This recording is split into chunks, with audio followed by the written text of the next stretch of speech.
السلام علیکم ناظرین، فارسی گرامر کے سلسلے کے ایک نئے سبق کے ساتھ ابوبکر کشموری آپ حضرات کے سامنے حاضر ہے۔ گزشتہ سبق میں ہم نے آپ حضرات کو حروف معنوی کی چند اقسام پڑھائی تھی، اور اس سے پہلے بھی ہم نے آپ کو حروف معنوی ہی پڑھائے تھے۔ وہ سبق اگر آپ حضرات نے نہیں دیکھے تو ڈسکرپشن میں ان کی لنک موجود ہے، آپ اس پہ کلک کر کے وہ دیکھ سکتے ہیں۔ آج بھی ہم انشاءاللہ حروف معنوی کی مزید چند اقسام آپ حضرات کو بتائیں گے۔ تو آئیے اپنے آج کے سبق کا آغاز کرتے ہیں۔ حروف تنبیہ، جن حروف کے ذریعے مخاطب کو غفلت سے دور کیا جائے، اور فارسی میں حروف تنبیہ ہے الا ہلا ہاں ہیں، ہلا چرامی کنی، ارے کیوں کر رہے ہو، ہاں چنی مکن، خبردار ایسا مت کر۔ حروف استدراک، جن حروف سے کلام سابق میں پیدا ہونے والے وہم اور شبہ کو دور کیا جائے، ٹھیک ہے، ان کا تدارک کیا جائے، ان کو ختم کیا جائے، شبہ اور وہم کو، ٹھیک ہے۔ فارسی میں حروف استدراک یہ ہیں الا، اما، لاکن، لیکن، ولیکن، لیک، ولیک، ولے۔ اردو میں بھی استعمال ہوتے ہیں یہ حروف، لیکن، ٹھیک ہے، مگر، جیسے زید نیامد لیکن حامد آمد، زید نہیں آیا لیکن حامد آیا۔ جب یہ کہا کہ زید نہیں آیا تو شبہ ہو رہا تھا کہ حامد نے بھی آنا تھا، وہ بھی آیا کہ نہیں آیا، تو کہتے ہیں لیکن حامد آمد، لیکن حامد آ گیا ہے، ٹھیک ہے۔ حروف استفہام، وہ حروف جن کے ذریعے سے سوال کیا جائے۔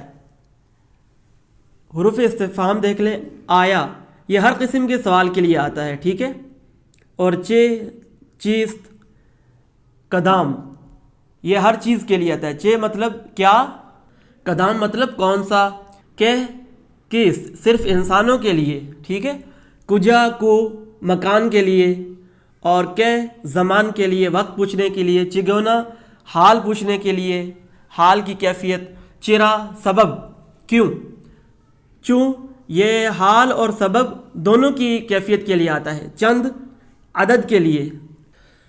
مثالیں دیکھ لیں، آیا محمود ہستی، کیا تو محمود ہے، چی میں خوری، تو کیا کھا رہا ہے، قدام قلم می داری، تمہارے پاس کون سا قلم ہے، قدام کون سا، این کیست یہ کون ہے، کجا می روی کہاں جا رہے ہو، زاہد کے آمد زاہد کب آیا، چگونا ہستی تو کیسا ہے۔ حروف تحقیق، جو حروف کسی چیز کے یقینی ہونے کے بارے میں بتائیں، اور وہ حروف تحقیق ہیں مانا، ہمانا، ہر آئینہ، البتہ، زینہار۔ جیسے مثال دیکھ لیں، تکبر مکن زینہار، زینہار کو زنہار بھی کہتے ہیں، زنہار اے پسر، اے لڑکے تکبر بالکل مت کر۔ یہ شیخ سعدی کی پوری ایک نظم ہے، تکبر مکن زنہار اے پسر، کہ روزے زدستش درائی بسر۔ حروف تردید، جن حروف کے آنے سے ماقبل اور مابعد میں سے کوئی ایک غیر معین مراد ہو۔ حروف تردید ہیں یا، خواہ، کے۔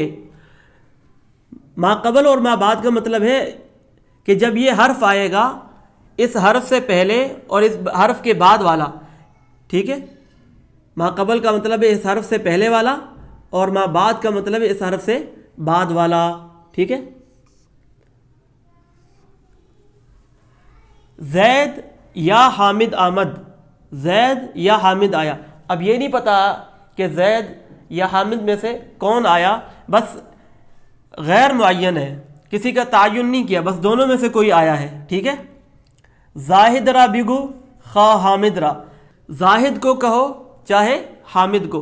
اب ایک بندے کا متعین کر کے نہیں کہہ رہا کہ آپ نے زاہد کو کہنا ہے، بلکہ ان دونوں میں سے کسی کو کہنا ہے۔ نشینم کے روم، بیٹھوں کہ جاؤں، بیٹھوں کہ جاؤں، ٹھیک ہے۔ ماقبل اور مابعد سمجھ گئے آپ حضرات؟ جب یہ حرف آئے گا اس سے پہلے والا اس کا ماقبل اور یہ مابعد۔ حروف ظرفیت، جن حروف کے ملنے سے ظرف کے معنی پیدا ہوں وہ حروف ظرفیت ہوتے ہیں۔